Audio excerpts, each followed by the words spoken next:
Hello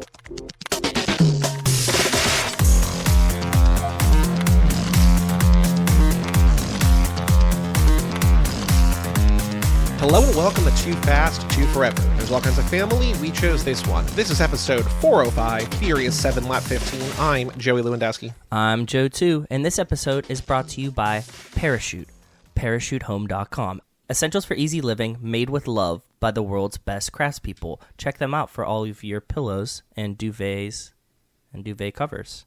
Well, shout out to Parachute and Pillows and Duvets, and welcome to Too Fast, Too Forever.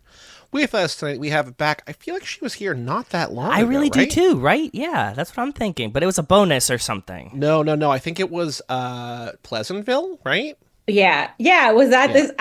I'm so sorry. I can't keep track. That was the same podcast, this one? It was 2 months ago. That was this podcast. It was it very Paul Walker recently. movie. Wow, yeah. And I was not back for a long time before that, so I'm just making up for it now. Clogging up the airways. With us once again is Jordan Polan-Clarke. Hello, Jordan. Hi.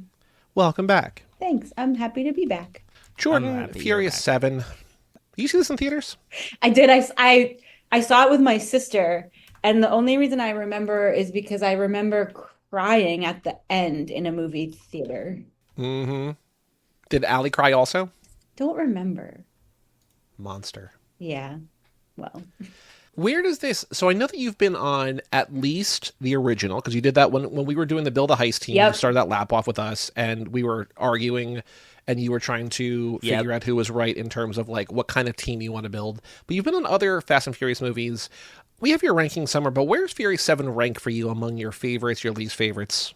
As I was watching this, I was realizing how long it's actually been since I've seen any of these movies. Like, I didn't remember. This movie was just me going, oh, that's in this one. Oh, that's in this one. I think that for me, it goes 5, 6, 3, 7, 4, 2, 1, and then I don't care about the other ones. Like, those have not even like That's a pretty complete list solidified off the rip. in my memory, though. Yeah, this is one where like even as this is the I was down in Texas this week and I was showing my sister my Letterboxd stats and I'm just like this. It's not useful anymore because like the top 9 movies on Letterboxd are all Fast and Furious movies in different orders, or maybe even more than that with like the short films or whatever. Yeah, but I was like, I've seen this movie 19 times. Like that's not a normal amount. But even, I'm not surprised like that, oh, this is this movie, but it's just like, oh, right. Like, you know, they're just introducing the entire Mr. Nobody arc. Oh, they're do the whole Mosey Chacon thing. Oh, they also introduced Ramsey. That's like, this movie is setting big things up while also scrambling to figure out like, oh, Paul just died. Like, how do we save this franchise? But so even if you know, have seen this movie a bunch, like, I don't think it's weird to be like, oh, right, that's in this movie too. Because like, there's a lot in this movie. Yeah, I know. I didn't really think about it the way you just said it, but that's because when this came out, I loved this one. But it does really do a lot of setup work for the ones after. And it does do like, okay, if this movie had like a Star Wars scroll at the beginning that took care of the first 40 minutes of this movie, that would be fine. Like, there's so much like exposition and setting stuff up so we can do the rest of the movie, and it's so boring. Mm-hmm. And we watched the extended edition, so that's a cool 219 every watch through. What's extra in that? I am not really sure at this point. But our runtime is 219. I'm trying to think of how a Star Wars scroll would work because like you don't really need to see Deckard doing bad stuff to know he's a bad guy, right? It's just like, okay, you saw him pop up in the credit scene in 6. You remember that he killed Han or whatever, you know, whatever version of that story that you want to believe that they haven't retconned. You know he's a bad guy. He's avenging his brother. Like, just have him fight Dom. Like, we don't need to have him, like, with The Rock and put The Rock in a hospital and also, like, have, like, Letty, like, try to raise her. Like, I like all that, but you're right. Like, I think all these movies, like every movie now, not just Fast and Furious movies, would be better if they were half an hour shorter. I don't go see movies anymore, and that's mainly why. When someone asks me to go see a movie in the theater, my first question is, how long is it? Because if it's over 2 hours, I'm not going. That's a good rule of thumb. I like that, Jordan. The thing is, I need to take a pause and a pee at some point at this point. You know what I mean? Like, yeah. In a 2-hour movie, I'm like, okay, now we're pushing the boundaries of what I can do. I will say, so on that note, Sinners is 2 hours and 32 minutes. It's very, very good. Fuck. I had to text Bob because I know that Bob was seeing it, and I was like, okay. So it's like a in 1930s in the South black people setting up like a black only juke joint, like it's that, and then like Okay. vampires come and attack, like white vampires and whatever. Yeah. And so I was like, Bob, I need you to answer a plot question for me because I stepped out for like 90 seconds to pee. He's like, okay. I left at a point where they're like, we need to have a plan. And then I come back and they're opening the doors of the vampires and saying, let them have it. It's just like, what? How did I miss 90 seconds of like vampires are outside and the plan is let them inside? Like that doesn't seem. Yeah. He's like, oh, they just figured that was a better idea. I'm like, that's terrible. So like I missed like 90 seconds of like very important but also very dumb plot. Do you not use RunPee like Rachel does, or did you see it There's like a the opening website, night? right? Yeah, Rachel uses RunPee all the time. She loves it. I figured you'd be on this too, bud. Well, I didn't think I had to pee when I started the movie, and then I was. That's you know, the like whole an hour point and a of half RunPee. into- You just gotta guess so. send it every time. She does. I've actually never. Hold on, I'm curious now. I'm gonna look up RunPee for this. When do you guys Oh, think let's guess. the Yeah. pee time is in this movie in Furious 7? in Furious 7. Oh, there's a Fast and Furious hub. Such a good question. I can tell Like you the that there party was stuff, like before they jump the car. I bet there's a RunPee time But there. Yeah, but that's parts like I like that part because like Roman is so funny in that scene, and it's like he gets to shine at the party, and that's great for But him. it's also like a scene that you'd be like, Roman sings "Happy Birthday" to distract the But room. it's You know what I funny. mean? Like that's one of my Yes. favorite parts of the movie. Like I get, But- it's like you could miss it, and the plot Yes. will be fine. You're right. That's why I was guessing that.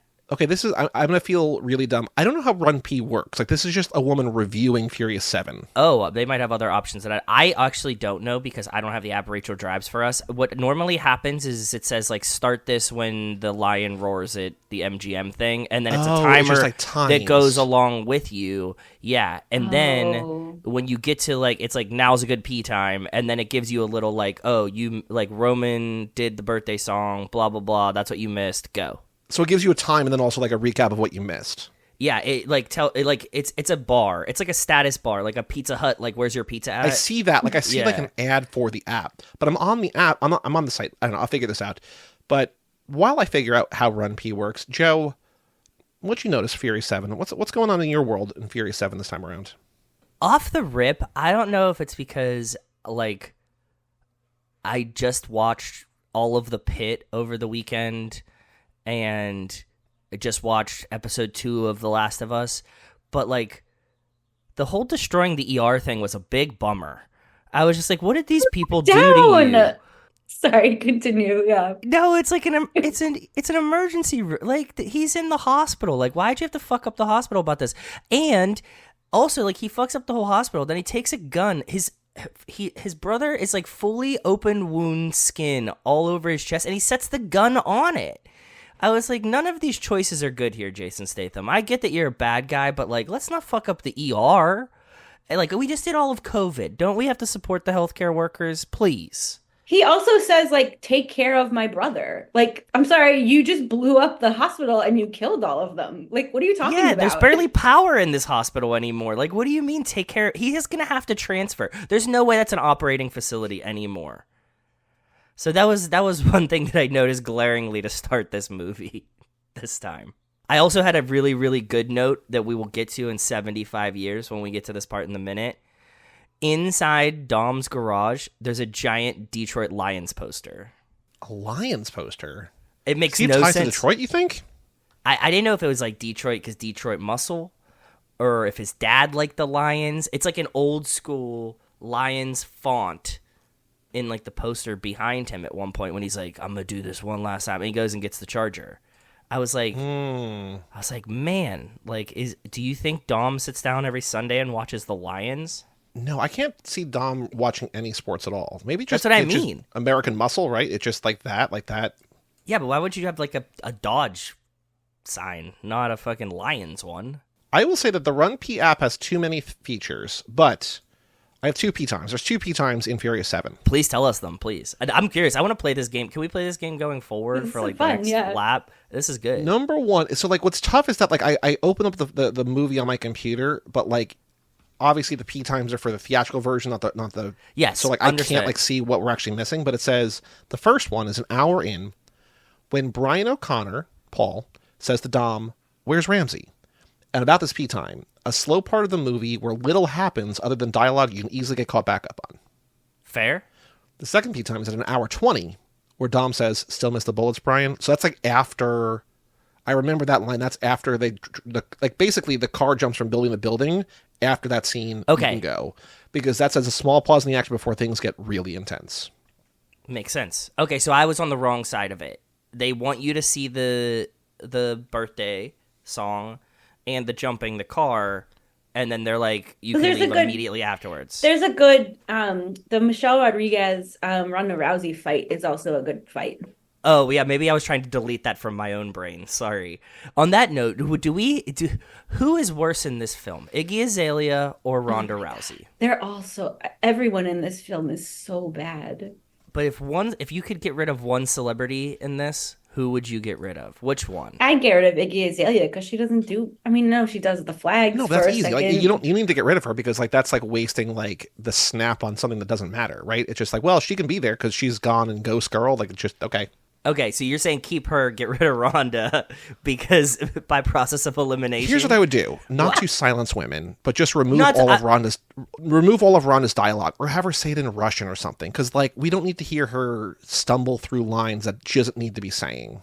That's a very fair point. I'm not shitting. I was going by celebrity outside of the universe that makes a cameo. It wasn't directed at women. Okay. Jeez. I don't think her line delivery is any worse than most of the actors. Like, I literally have a note that's like, can they please just stop talking and like just keep doing things? It's tough. Like there are lines that Joe likes to make fun of that like Paul Walker delivers or Dom delivers or Vin Diesel delivers, but like to have an entire new character who is there to fight and then give her lines, it's like she doesn't really have to. It's true. It was unnecessary. It is. Just like, have someone else speak for her unless she like, I don't know.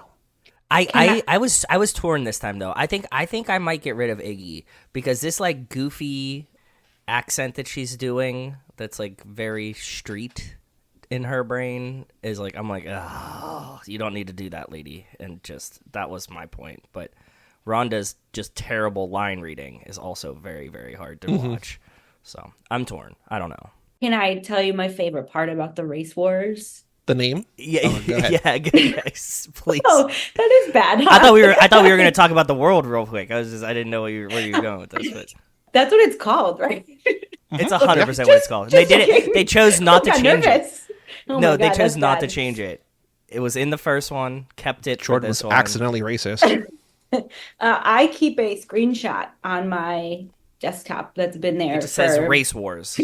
Yeah, that's right. It's been there for like 10 years and it's transferred over to multiple different computers, sits there on my desktop. I open it sometimes. I have a couple of these, actually. This is one of like 3, maybe. And it's a screen cap from Furious 7 from that scene where Vin Diesel is standing and he's, up close, and then behind him is like 15 other guys that look exactly like him. And the first time when I noticed that, it made me laugh so hard that I had to pause the movie and take a screenshot. And that was exciting. I didn't remember which one it was from, so it happened in this, and I laughed again. That's awesome. There are a lot of bald, muscly men in all these movies, but especially in Race Wars. It just looks like they literally asked for Vin Diesel lookalikes, and then they put them all in the same outfit. Like, they're all bald. Like, it's just...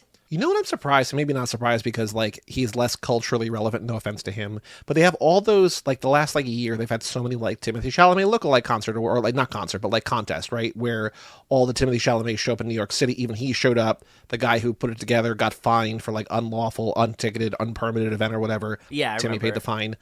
I'm surprised they have not done like a Vin Diesel lookalike contest because it feels like that family where it had all those guys. It was like that. That was. I know, but that wasn't from the contest. That was just a bunch of people making a meme, right? Yeah. I want to have like 500 Vin Diesels in Central Park. Yeah, obviously, same. I do too, and I want to go see it. I want it to be a ticketed event. I will pay to just not join, but just watch. We could judge. I think at this point we could definitely judge. I think we'd have to have 3 awards, though. We'd have to have the Mark Sinclair, the Vin Diesel, and the Dom Toretto. Ooh. Well, you're looking a little slimmer. You're closer to Vin from the first movie. Oh, you're looking like a little Riddicky, like a little outer space feel. Like that's a different thing. Yeah. Mm-hmm. And just vibe-wise, like how are they tonally? It would change who I'd vote for.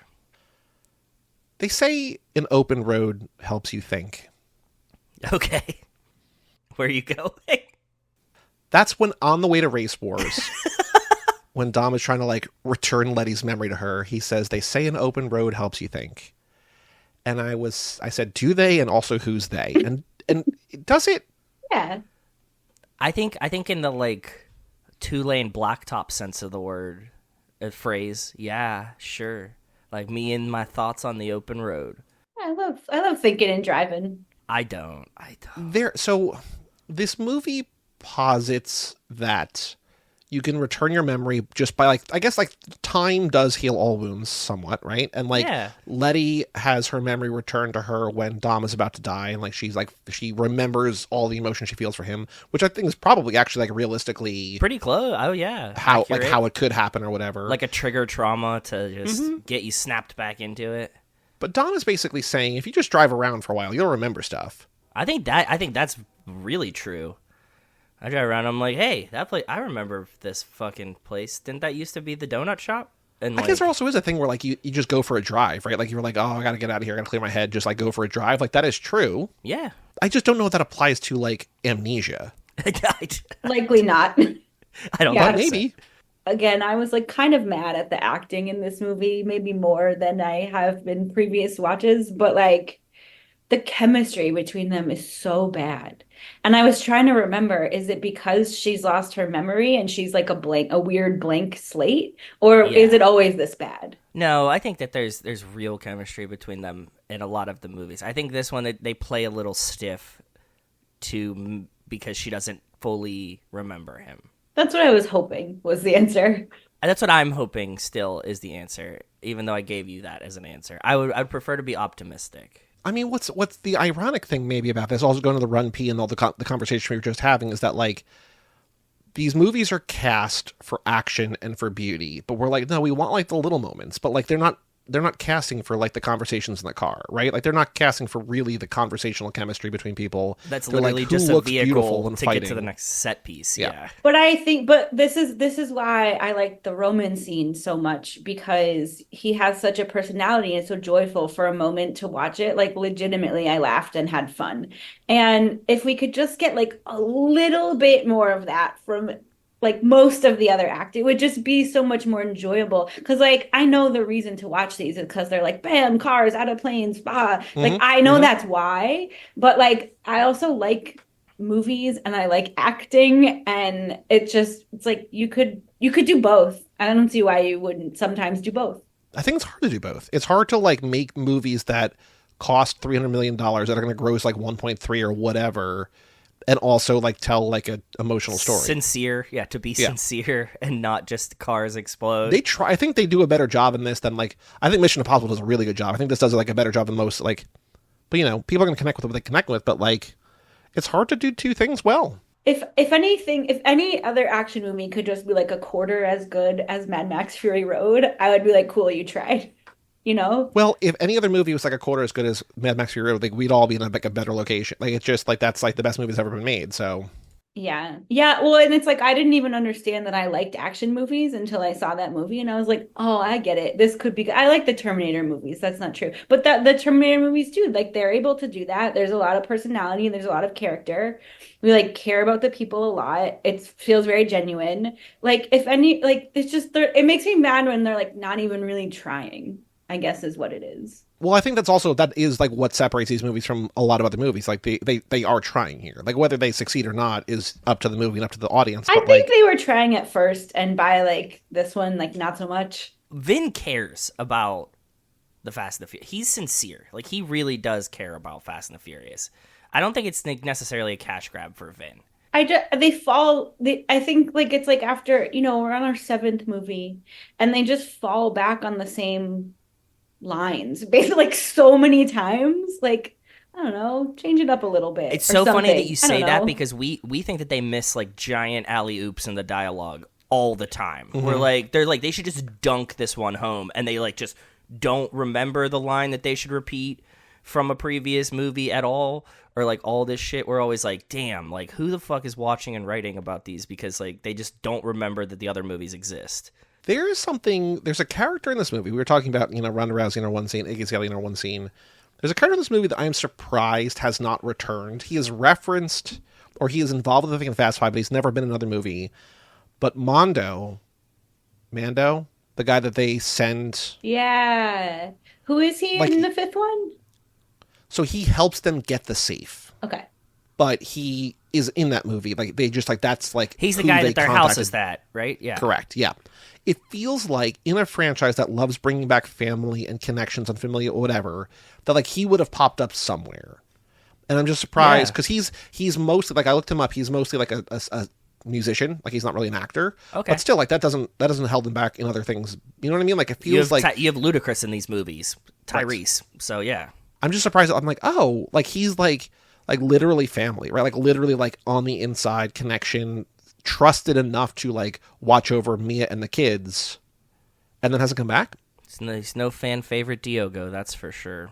Well, I remember when I first saw this movie, the part about Mia being at that like compound, like far away from everybody else, like felt really out of place. Like it really threw me off that she's just like like I get the plot point that it serves, but she's just like in a vacuum away from everybody else, which is weird. It's a weird vibe. We talk about this every time we get to this movie, but like Paul dying while filming it and them having to figure out like how to cobble together a story that makes any sense. Like that was part of my guess as to why that would happen. Yeah. That they kind of, Mia, we've said it before, like Mia got shelved a lot like during and after this movie. Like not that she had like a ton to do beforehand, but like once you like lose Paul Walker in real life, it's like, oh, well, like those two are just off babysitting, you know, and like that's it.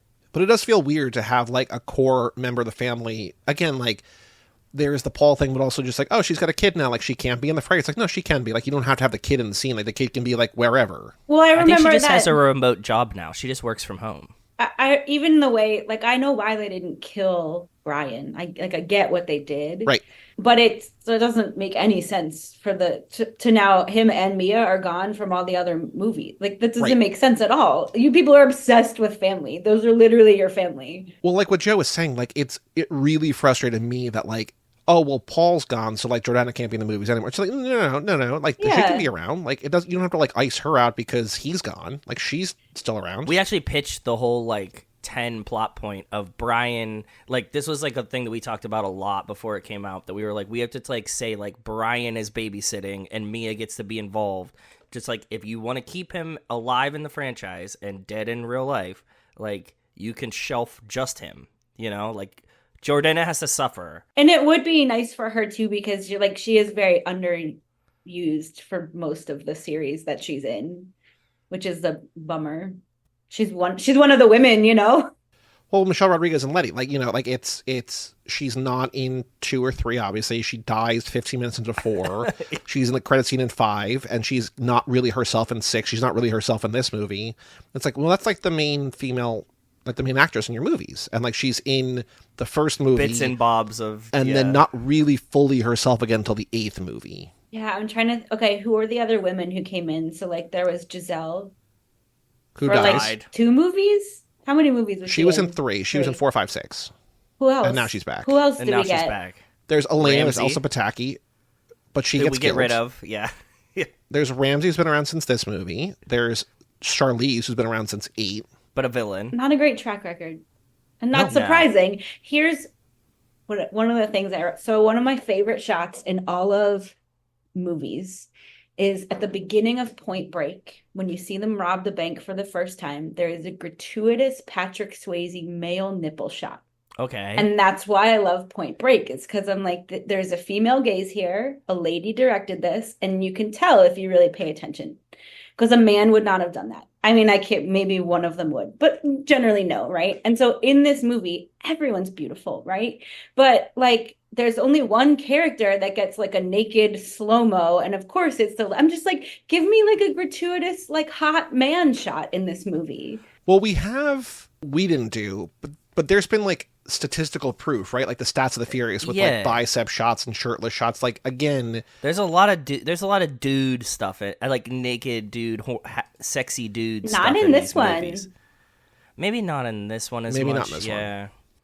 They balance it a lot more than I think a lot of other movies do. Which isn't saying very much.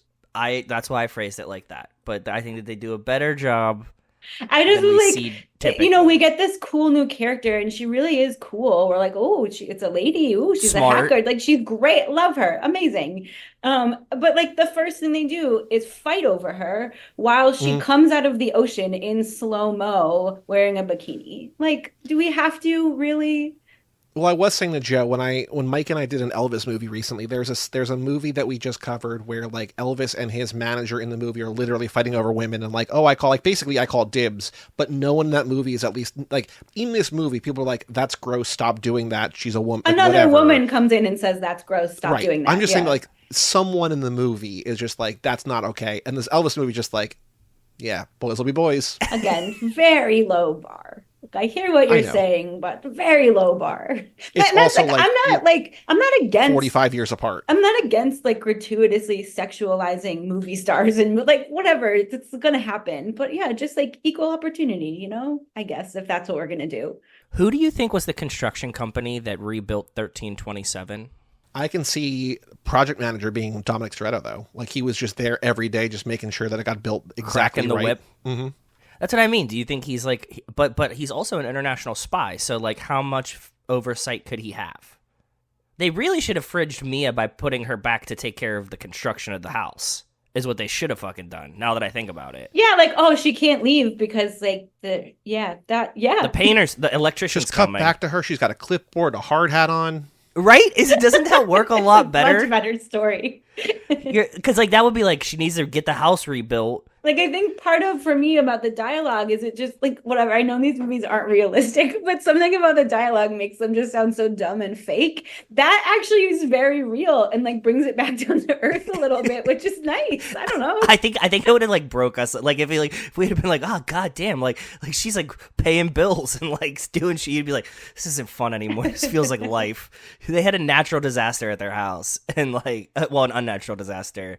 Like, somebody needs to be there to take care of the rebuild. And like, sorry, Mia, like you just had a kid, you're pregnant. It's a good time for you to deal with this, right? Also, there is like a little bit of safety there where people are like, oh, well, she's not going to be at the house. The house just blew up. Like, we don't have to look for her there. Well, she's not even going to live there, right? Like, even if they come back, like she's just there during the day, like just checking on the paint colors and whatever. So tiling, right? Do you think any cops really say to each other, that last arrest, it was too easy?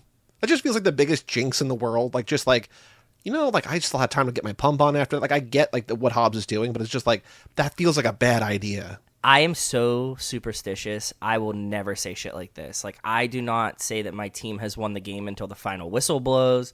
I am way too uptight about, like, they'll be like, well, that was a good game. I'd be like, shut the fuck up. There's 2 minutes left. Like, yep. I don't care if I'm up by 30. I don't want to talk about it until they call it, because I've seen wild shit happen. I'm with you, Joey. I don't think no cop has ever looked at the other one and goes, wow, what an easy arrest in a day. Like, glad we didn't get shot today, or whatever, right? I'd be like, this is not the time to make these kind of jokes. Because they literally jinx themselves with, like, the most unkillable assassin that the world has ever seen. Yeah. Can we talk about him now? About Deckard? Mm-hmm. How do you feel about Jason Statham? Do you think he's hot? Yeah, I do. I wish that he would make better movies now, because he came like hot out of the gate with like Crank. I love the Crank movies. They're so good. I think he's really hot. Did you see The Beekeeper? I saw The Beekeeper on an airplane and I probably fell asleep. Like it. Okay. I wish that the other stuff that he does could stand up to Crank in these movies. Well, he does the same thing every time. Like, Yeah. that's just like what he does. But yes, okay. Continue. So he's always alone, right? And because I think I was also like bored by the dialogue, and I was like, yeah, I've seen this before, whatever. I was trying to imagine like how he's doing that. Like, I want to see the movie where it's just him like getting from thing to thing all by himself and like running away on foot all the time and nobody can, like, I want to see that movie. Like, what's he doing? The in-between times. Yeah, because they have like the U.S. government behind them, traveling behind their weaponry. He has nothing, and he's always showing up right next to them. And Well, so, he does yeah, say that's... the enemy of my enemy is my friend, so he's got a lot of friends. And then Dom's like, I don't have friends, I have family. But like, it does feel like he knows people, but it seems like he has to like make the connections himself. I don't know. Yeah. Who cooked him that dinner that he's eating? Like, did he cook the dinner? It looked a nice dinner, but nice dinner. But he has like 50 minions that like come out to try to fight them, right? So maybe like one of the minions is also a chef. Deckard's personal chef. Okay. I think that, like, look, you have to play multiple positions to be on this roster if you see lone wolf in this shit, right? Like, if he's lone wolf and he's like, I need a guy that's a chef, a mechanic, and an assassin, and then the next guy he's like yoga teacher. Wait, have I told you? Like, I don't think I told I you this want because to see there's no this reason movie. it ever would have come up. But like, whenever we have someone, like, if somebody in our fantasy baseball league leaves, like the process to like find somebody new, like part of it is just like, what's your job? Like, we want to make sure that like, because we're trying to find like this we need a doctor is basically what we're saying. Like, we need someone who can like offer like, it's like, or we need like a mechanic. Like, we need something like, we're just like, dude, I love somebody this. else who's like, we say this in our fantasy league too. Like, I have like an artist, I have a lawyer, you know, like people that work for defense companies. Like I'm like, I want a roster. I'm with you, Joey. Like, we need to fill every position. I think so. I don't even know what one of the new guys does, and the other one's like another lawyer. Like, we don't need another. We already have a lawyer. We don't need two lawyers. Yeah, we already have a lawyer. Yeah, if I have legal questions, I can ask one of you. I don't need two. One guy in our league was pitching his friend. He's like, he's a vet. We're like, we could use a veterinarian. Like, that's not bad. Like, that's a good person to have. That's like, almost doctor. That's almost we could doctor. do better, but like vet is pretty okay. He did not make the league though. Fuck. You could have used a vet. Vet is nice. You get animal and doctor. That's actually kind of a combo. The first time we're like, you mean veterinarian or like veteran? Like, did he serve or did he like, is he good with? And they like, met veterinarian? They met veterinarian. That's fucking cool. You should have taken that guy for sure. Maybe in a future time. I don't know. Good luck.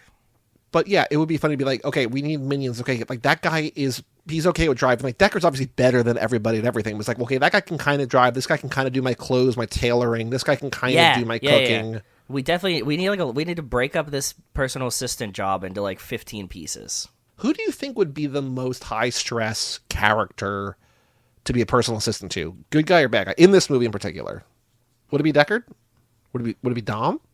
Like, who would put you through the ringer the most?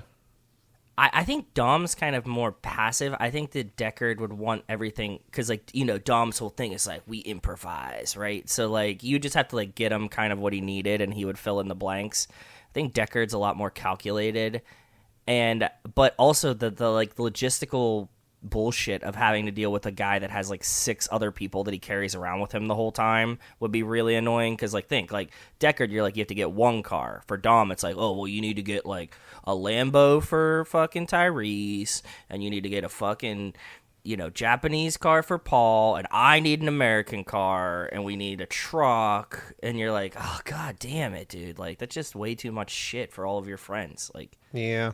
you know what I mean? So it's hard. I don't know which one would be personally more stressful. It would be differently stressful. I think that's right. I think it would be a lot more work to work for, because you really would be working for a team with the good guys. Yeah. And then, but on the other side, if you're working for the villain, he really, like, everything seems like so much more buttoned up, like has to be That's so what I'm much more saying. intense, very serious. You'd have to be more detail oriented. You'd also have to hide a lot more, which would be really stressful. What about Mr. Nobody? Like, we see Scott Eastwood in the next movie, who seems not like he's not his assistant, but like he's kind of like working for him, and like all it seems like he just makes fun of him. You know what I mean? I think he'd be a pretty good boss to work for. He doesn't seem like he's that stressed out about like what he's doing, and like having that kind of air of like humor will be nice. Plus, I think he has a lot of resources, and he has a lot more people than just one. So I don't like, you know, you would just be like you would be the coffee guy or whatever for him, right? Like, he has enough people that you wouldn't have to do 16 different jobs. Jordan, would you want to work for Mr. Nobody? I think so, but I'd be worried that he has a dark side. Oh, he definitely has a dark side. Right? And I don't want to see that. But I think that that's even better. That's even a better argument to want to work for him, because I think like if you're in the inner circle, then he just uses his dark side for your benefit too. But is the assistant in the inner circle? I don't know. I feel like you got to be there long enough. Like, you got to. That's like, what I'm saying. Past that initial hump, right? Yeah. There's definitely a hazing period, but I think that like, you know, like 2-3 years down the line, I think that you're like set. Like, yeah, it's like, oh man, if you make it that far. Yeah, it was like, what was this noise outside my house? And it's like, bap, bap, bap. They were like, oh, we just murdered him. Don't worry about it. It's good. Not a big deal. It's fine. Not a big deal. Yeah. I was surprised. It's a scene with Mr. Nobody, but it's not about Mr. Nobody. We often reference, every time we ask about No Knees to Knees, we shout out to this movie, No Knees to Knees. We talk about the scene where Roman talks about all the things that he's done, and then he says, you know, I shot that shit out the sky, I took that sky, whatever. Yeah. I am surprised, because he talks about the safe, he talks about the runway, he does not mention anything about Carter Verone. in his mind, even he didn't save the day in Too Fast. I think that his lack of referencing Carter is because the team wasn't there. So, like, it's not impressive to Dom because Dom didn't see it happen. You know what I mean? See that. Okay. Yep. That's my logicking out of that one. But on the flip side, Brian references something that only Roman knows. You know what I mean? Yeah, but that was a fucking punchline. You know what I mean? You drop that one in front of your bros. You don't need to know the story to know that he took a wild shot at him. You know what I mean? Like, you're gonna laugh anyways. Yeah. The shot where Dom and Shaw are in the parking lot after they like play chicken or whatever, and they like jump, and the first slow-mo 2 wrenches clank mid-air. That should be way more iconic than it is. Yeah. That should have been like the fucking movie poster. But that's right? like, by the time you're at that part in the movie, the cars jumped out of the planes. The cars have flown twice already. It's like, by the time we're at that, I'm honestly bored by the time that part is happening. That's what I'm saying. Yeah, no. This needed to happen way earlier because like that's like a great shot. Like that should be the movie of like the 2 wrenches just clanking together. Like, okay, there's 3 like incredible shots in this movie that are like that. Like, you look at it and you're like, what? That's one of them. The other one is when Paul Walker jumps off the bus onto the car. Okay. And the other one is where Ramsey goes through the window. Like, they're just like beautiful stunts that are shot beautifully. Yeah, and you're like, these should all be like, when we think of this movie, we should think of that immediately, right? Like, it should be locked in my brain. I'm thinking about, like, you know, the one you mentioned, Joe, about them clanking things, and then also Jordan mentioning jumping onto the bus. Like, those are, like, mid-air things, and I feel like what sticks out in terms of that kind of thing is from 6, when Dom catches Letty, but, like, that's which love is iconic. Them together. But that's love. It's not, like, battling, and it's not, like, saving life. It's just, like, he's catching her because of love. The love and the saving. Yeah, plays a key role in it. Yeah. Yeah, it's like they're not playing up the violence or the stunts for like violence sake. It's about something else. They're like, the things they want to be iconic about this is about something else. Like, there is something to be said about like the action, like all those scenes are good, but like there's something to the conversation from earlier. Like, there's something about like having emotion behind the action that like elevates that to be like, oh, this is. I'm going to talk for a second more about the bus thing.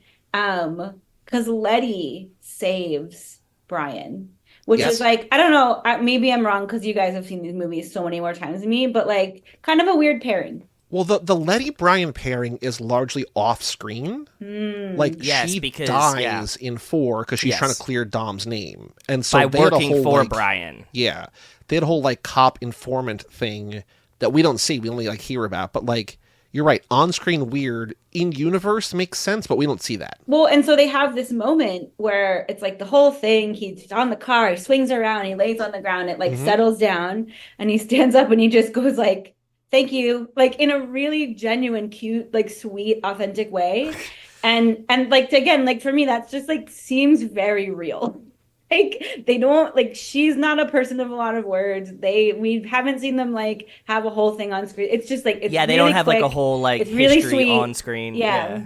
I still think, and I don't want to make fun of it again, but I'm going to make fun of it again. My favorite, like, understated reply is when Hobbs shows up at the end to save the day. Ramsey goes, "Who is that?" And Letty just says, "It's Hobbs." And she goes, "Oh."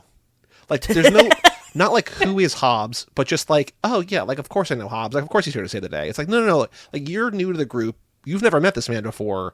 Like, you might be able to identify everybody, but, like, you don't know who Hobbs is. And her just saying, "Oh, that's Hobbs." She's like, "Oh, okay." I think she might, though. I think they might. Because I think that they'd be like, this motherfucker Hobbs. Like, I bet he's at this shit again. You know what I mean? Like, or like, damn, if we just had Hobbs here, that would be really helpful. Like, I think maybe it's that. You know what I mean? Like, you're talking up your one friend that isn't there, and the next time you're like, "Who's that?" You're like, "That's Steve. Told you about him." Oh, yeah. It's by that point, she's also just, like, been on a wild ride. Maybe she's just, like, kind of done asking more questions. Also true. Yeah, like, I don't even fucking need to know. Like, if that's the answer, sure. Good enough. Well, actually, that's a good question. I did not make a note of that, but, like, if you are the best hacker in the world, right, and you are being pursued for your ability to make this thing that can identify anybody, locate anybody, whatever, and you are essentially white hat, but, like, kidnapped by a bunch of people you don't know, who, like, then throw your life into chaos, like, drive you off a cliff, and, you know, have you like passing you between cars and like around bullets and stuff. Do you make that, like, clearly they are good at what they do, but do you make that choice to stick with them? Like, is that your new family now? It's Stockholm Syndrome, Joey. Yeah, maybe. Like, even if they are the villains in this movie, like, they're just nice to her and need her help, and she feels a part of it. You think they ever gave her shoe back? I think they bought her a new pair. I hope so. Like the next barbecue, they were like, "Here." Dom's like, "I got a present for you." Just a pair of shoes. I do really love, and it's something that we don't see again. When, after that scene, like when she's like in like a state, like Brian is basically acting as a paramedic to her. Like he's just like, hey, like, are you okay? Like just like breathe, like whatever. Like he's really like showing like good first aid to her. And I wonder like who does that now? Like it seems like nobody in the crew, like who in the crew now? Who's the medic? Who's the medic? Yeah, like he would have that training from being a cop, right? So like who would have that training? I don't know. That's a good question. Mia, but she's not there. Remember, she was going to mid school. Deckard probably got it forever ago, but that was another lifetime. Yeah, but well, he was in the fucking like whatever armed forces of Britain, like the British SEALs. So like he definitely has some like medic training. Giselle got it from the IDF or whatever, right? Like yeah. So I don't know. No one ever gets hurt anyway. That IDF joke fucked. That you gotta was really be like good. Emotionally. Yeah. Like they need a therapist. No, I think that you don't. They just like trauma dump whenever they feel like. I don't think they need a therapist. You have Dom who's like as he's like working on, you could just like talk at him while he's working on a car, and I bet he'll make noises about it. I actually did on that note. I wanted to, and then I just like dropped it immediately. But I wanted to keep up like how many people should have gotten concussions in this movie. Like in the opening scene where the house blows up, right? Brian is putting Jack in the car. He puts the car and like it's exploding. So like he slams the door closed, and his head hits the window so hard. Absolutely, from the explosion. A concussion. The window shatters, and like he doesn't go in the blue tent. He's not in concussion protocol. Nope. He's just totally fine. Gets right behind the wheel. Even the part with Ramsey, she absolutely has a concussion, and she was passed out for like a long time. And he still treats her like she doesn't have a concussion, but she does. I do wonder if, like, old school, it's just like, oh, just rub some dirt on. You just got your bell rung. Like, you're fine. Get back out there, kid. It's like, well, it's 2013. I have a concussion. I need to, like, sit out a little bit. Yeah, I'm kind of woozy and nauseous. Like, maybe we should, like, get them some water and have them sit for a minute. Ramsey is the Tua Tagovailoa of the Fast and Furious franchise. I had the same thoughts when they were, like, fucking... I was like, this is a hypercar. Like when they're like fucking with the car and they just like drive it through window and like the car is unscathed. But then I was like, oh yeah, they said it was bulletproof. So I guess like that was like their out. But I was like, this car is made out of carbon fiber for sure. There's no way that like all of these pieces were just like fully intact after you drove it through all the terracotta fucking soldiers in the middle that like there's going to be so many you're just losing so much body of the whatever. Okay. This time it's not about just being fast. It's not about just being fast. This is also a little bit why, like, they do the chicken thing twice in this movie. Yep. Yes. Oh, yeah. Definitely concussion scenes. Right? And the first time, like, fine, whatever. But okay, neither one of you didn't get the other guy by doing that the first time. Maybe just save your car. Don't do it the second time. Yep.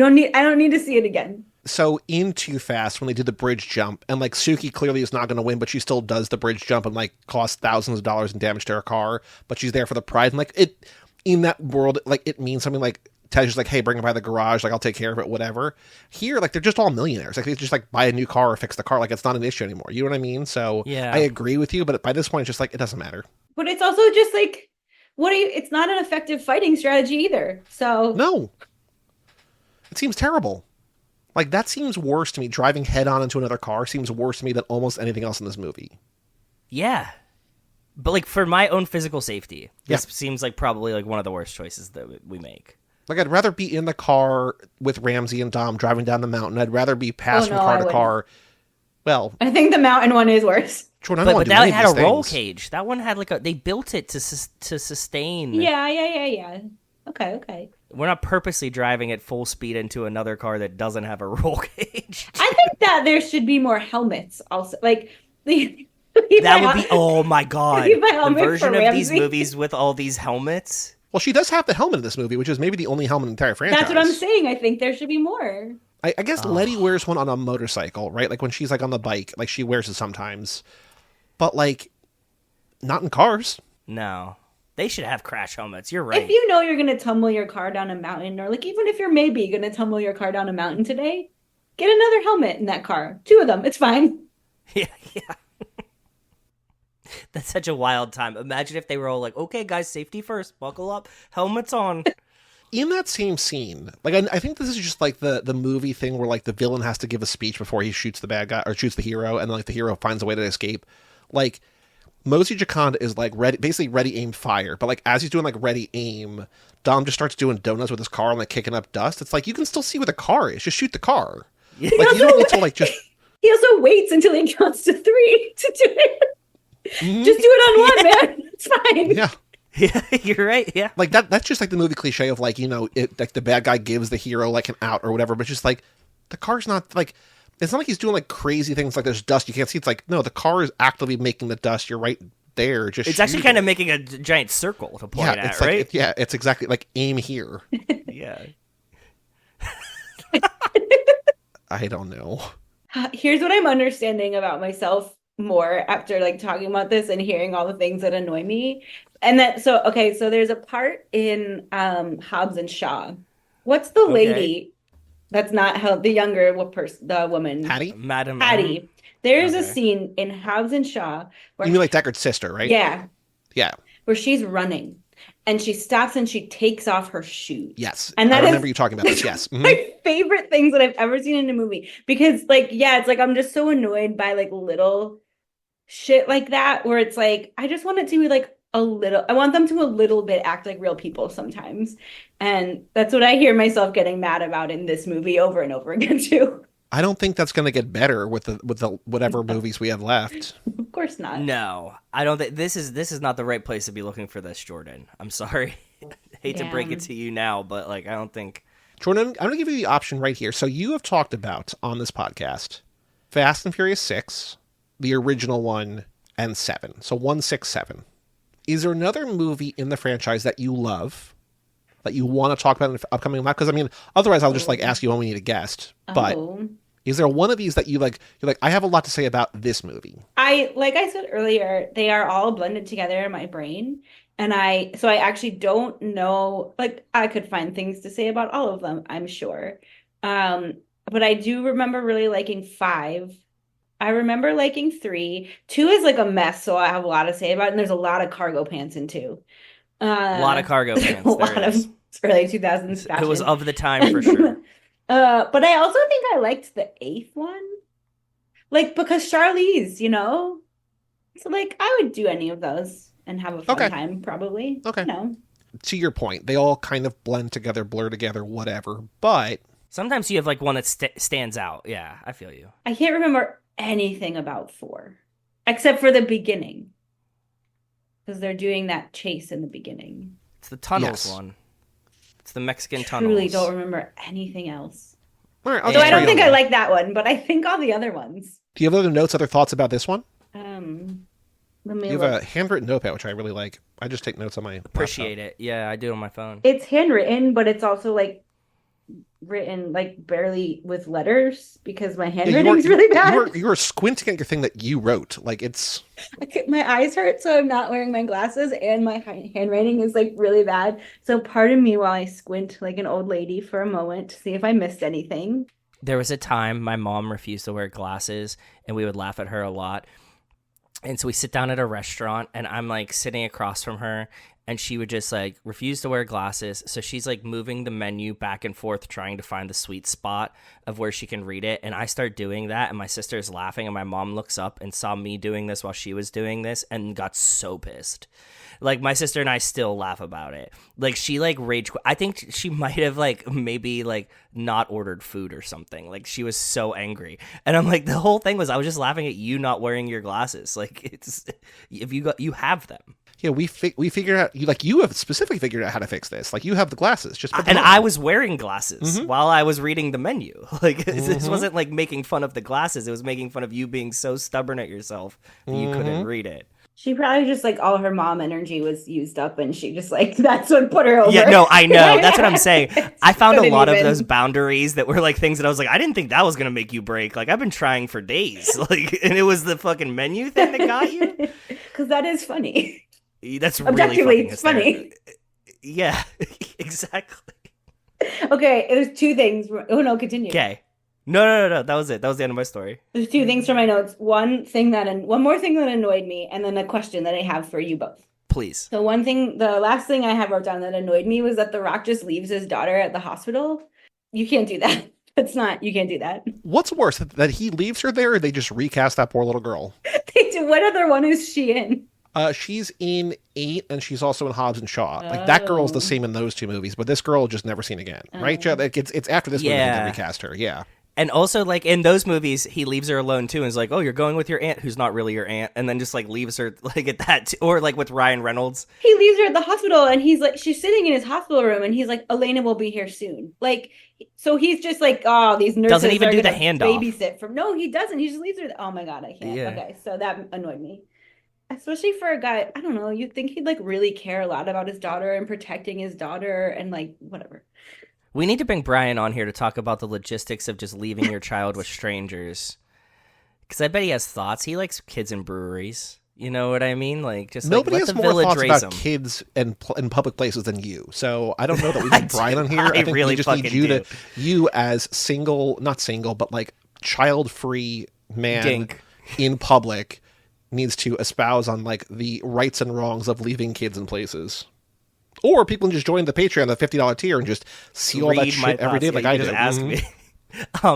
But I think that if I was like working in this hospital, I'd be like, get this fucking child out of here. Why is this my response? I have like patients to take care of. That's like, call CPS. You can't just leave children here. Like, what? Yeah.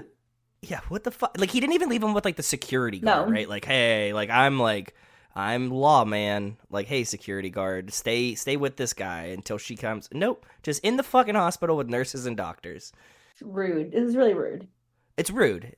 I'll watch the other ones one day and I will see if I think this about the other movies. But I know in this one, I think Dom is like one of the most boring characters in this movie. And there's a phenomenon that Kara and I discovered or used to talk about when we used to do wistful thinking, where often if you watch enough movies that are about just like white guys, you start to realize that the boring white guy main character is like the worst, most boring person in the movie, and it would be a much better movie if we focused on like X number of other characters, who are surrounding and like propping up the main character. And so that's like largely how I feel about Dom in this movie. And so my question is like, how would you guys rework this to pull Dom from the lead a little bit, or would you? Do you maybe want to disagree with me? I think we do that in like in the next one, right? Like when they do Cypher and kidnap and Dom has to go against the family. I think that's like their idea of doing it, and we really we see it, and we really didn't like that much either. Mm-hmm. I also think that around this time, like watching 7, this is when Vin hits like terminal velocity for Dom. Much like we say, like, it took maybe a couple for like The Rock to work out Hobbs for himself. I think that Vin thinks that he has completely ironed out who Dom Toretto is, and that is what you're seeing as boring. Ooh, that's a really good way to put it, I think. And also why I think the like writing is bad and the acting is bad.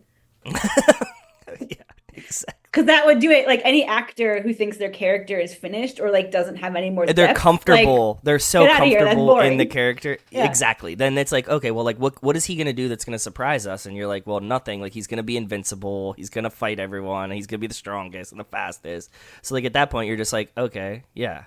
Yeah, and that reads to me as like he has no personality left. Where like some of the other characters, I'm like, yeah, there's like something left there. Yeah, you're curious because there's still left stuff to unpack. So we're kind of stuck in like a circle where like both things that you don't want to happen are happening at the same time, I guess, Jordan, other notes, other thoughts? No, I think that's it. Joe, other notes, other thoughts? The only thing I have is that like the tunnel with like the giant vent fans just felt very Tony Hawk Pro Skater this time. Ooh, yeah. I was like, this could really be a great level for a Tony Hawk.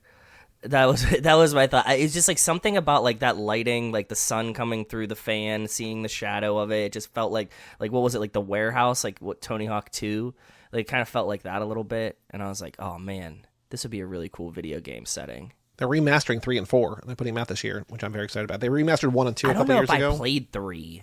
I played Three. 2. 3 was the last one that was really like the first 2. Then 4 became like a different thing from what I remember. But like 3, I played the hell 2, out of it. I played the fuck out of 2. Well, I played 1, 2, and 3, but I don't remember which one I played, and I have to find out now. It was only one of them.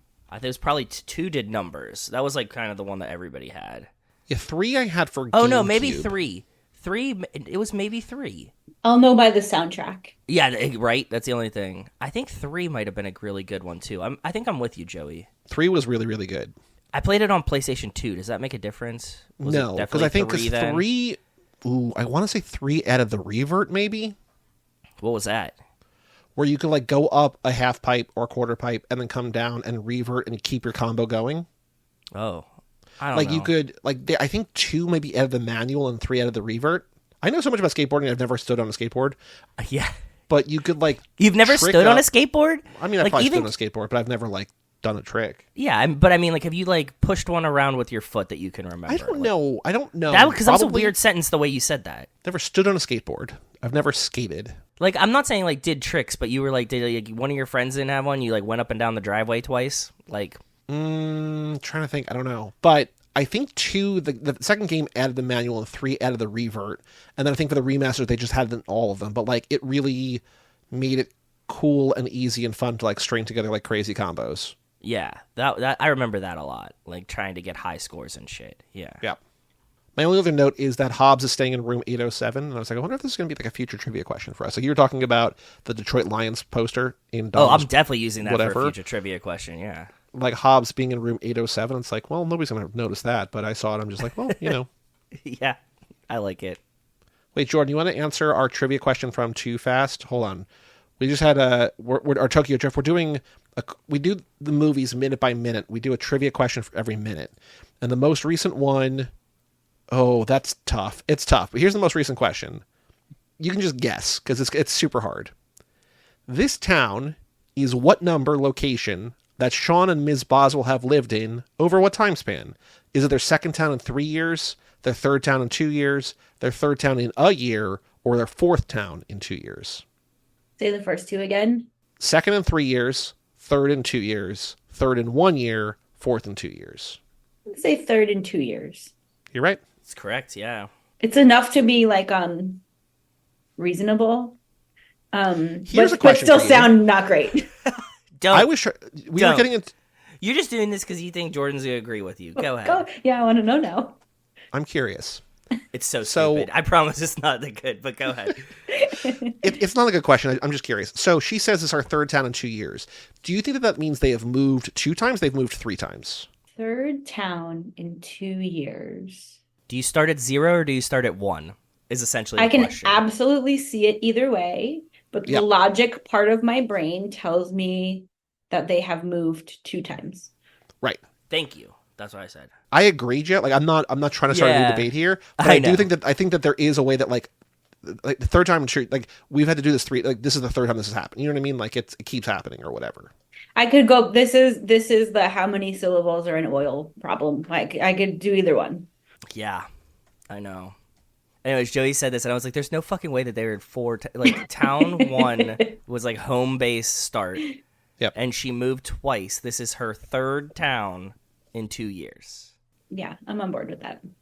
Thank you. Okay, good. Okay. Thank you. That's all we want to know. All in agreement. All right, Joe, we have one more thing to do. This ain't no 10-second race, aka boy do we have a podcast for you. Boy, do we have a podcast for you. Come and check out our show. Yeah, yeah. Those are going twitter.com, x.com, the everything app. We find a tweet about the Fast and Furious and we respond to them. Jordan's not on Twitter anymore, so we're going to let her skip this. But I found one that makes me a little bit... I don't know if I want to respond positively or negatively. And this is why I want to play it, because here's the tweet that I found. I'm going to share my screen. Derek Lawrence at Derek J. Lawrence. And it's a picture of Dom and Brian looking at each other at the end of this movie. Fury 7 was released 10 years ago. How are they going to say goodbye to Paul Walker? Once we got the answer, I remember crying that opening night in the theater. I went back 2 more times, cried again. I often rewatch that scene, but instead of crying now, I just smile. And I want to be like, what are you smiling about, man? It still makes us cry. Like it's, like I get that he's like, you know, fond, like it's a nice farewell and he's happy about it. Also, it's the 10-year anniversary. Like a couple weeks ago, it's the 10-year anniversary of this movie. But Yeah. like, that gives me like serial killer vibes. Like, who's crying? Who's smiling at that?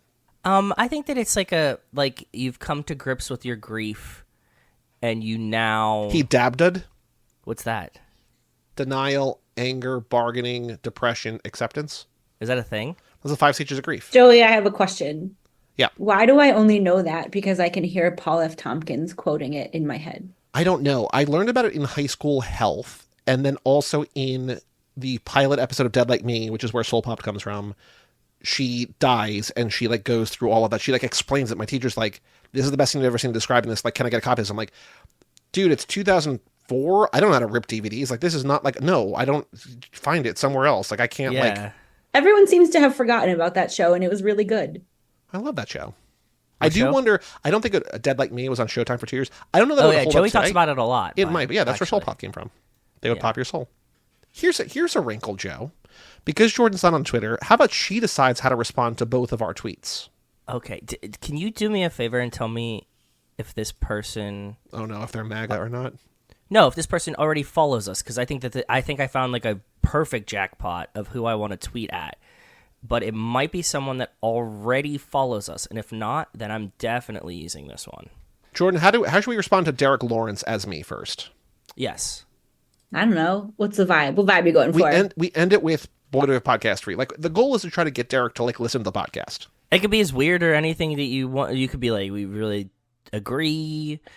It's an emotional time. Anything that you want, or like. So you're not trying to call him a psychopath, though? No, definitely not. Definitely not.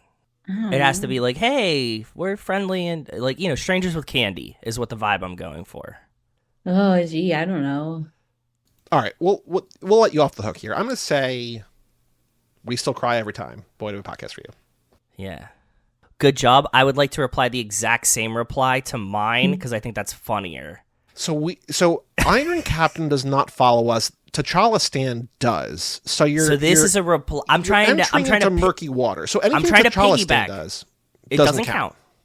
But I think that if this person replies to T'Challa Stan saying that about Fast and Furious, and this person is a fan, T'Challa Stan we know from Twitter, then I think that this is the perfect in to get someone that would actually enjoy the podcast, right?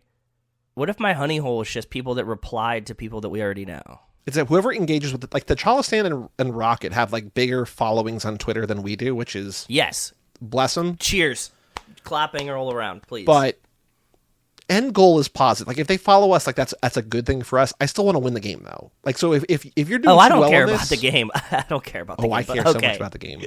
I don't, but sure. Jordan, thank you so much for joining this episode of Too Fast, Too Forever. Thanks for having me and making me watch one of these movies again for the first time in a long time. You were on not that long ago, but you plugged some stuff there. Is there anything new, the same thing that you want to let people who listen to the show know that what you're up to? I have nothing new, but I'll plug the same thing again if that's okay. I am a virtual personal trainer who specializes in working with hypermobile and neurodivergent people or anyone else who feels like they don't know how to move their body or they're scared to move their body or you're just like, I don't fit in at the gym. I got you. Awesome. Love Very it. Cool. Oh, I have a website. Cool. I should say that part. Yes, that's a good part. Yeah. You can find me at jordan-pc.com. Ooh, that's a good site. Yeah. I like that. That's a good one. Thanks. Joe, our next episode is The Life in the Fast Lane. Our next movie is Debs. I've been looking forward to Debs for years. You've been talking about it for a long time. Yeah, you have. I don't know if I'm going to like it. I hope I am. I think I might. I think I will, but I don't know. Jordan, have you seen Debs? I was going to ask in 2 sentences, can you tell me what Debs is? All I know is that it's Jordana Brewster and Devin Aoki in the movie. I think it's maybe a high school movie also, possibly. Oh, Debs, like the name, Deb. It's D.E.B.S. Like it stands for something. We don't know what it stands for. And I don't want to know. If you find out, I don't want to know. But that's our next movie in 2 weeks, Debs. But it's a movie with, 2 of the women in the Fast and Furious franchise. We have not covered it yet. Very much looking forward to it. We got a fun guest for that one. Same. Oh, yeah, Fast we do have a next fun week, guest for that one, too. Debs. You guys will like it. In between now and then, we have a bonus episode for the patrons of Tombstone. Shout out to Josh Buckley for picking that. Thank you, Josh. Well, shout out to RIP Val Kilmer. Also, I haven't listened to it yet, but John and Julia over at 1999 The Podcast put out an episode as we're recording yesterday or last week or whatever about Val Kilmer's career. I've not listened to it yet, but they talked about Val's career for a while on 1999, the podcast. So if you want to go into Val's career, our Tombstone episode in a few weeks, but there's an episode out right now in 1999. But shout out to, speaking of Josh Buckley, reminded me, Nick Burris, Alex Ellen, and Justin Kleiman, Brian Rodriguez of Fatherhood and Babies in Bars, Wes Hampton, Jerry Robinson, Dan the Duke, Hayden Renato, Di Donato, Michael McGann, Lane Middleton, Lindsay Lewandowski, Nate Milton of the Kings of Sport, Jason Rainey, Tom Price, Mike Gallagher, Josh Buckley of Whole Lotta Wolves, Michael Moser, Christian Larson, Taryn Newman, Aaron Willows, Natalie Absolute, Randy Carter, Josh Goularm, Alex Walsh, Jack Haley, and Jessica Collins, a.k.a. Montez.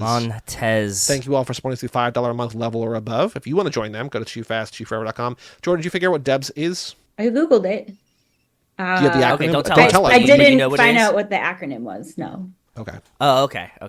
Does it look like a movie you would like? Like, I don't know, but if you showed me like the thing and you were like, do you want to watch this? I'd be like, yeah, I watch that. Okay, cool. Because it feels like a movie that you could have or would have covered maybe on Wistful Thinking, because it's wistfully. I think it's too new. 2004, like you would have been end of high school, beginning of college, right? Yeah. So like, Yeah. Okay. Well, Jordan, thank you once again. Our next episode, like I said, is Life in the Fast Lane, then Debs after that. But for all things Too Fast, Too Forever, go to cageclub.me, facebook.com/TooFast2Forever, or at TooFast2Forever on all the socials. Email us, family@cageclub.me, especially for next week. We'll get those emails in. We'll read on the next Life in the Fast Lane. Check out our Patreon page at TooFast2Forever.com and our store at cageclub.me/shop. And come back next week for Life in the Fast Lane, where we are officially, finally, in Tokyo. Tokyo. I'm Joey Lewandowski. I'm Joe too. And that was Jordan Polan-Clarke of Jordan-PC.com. And we will tell you all about it when we see you again.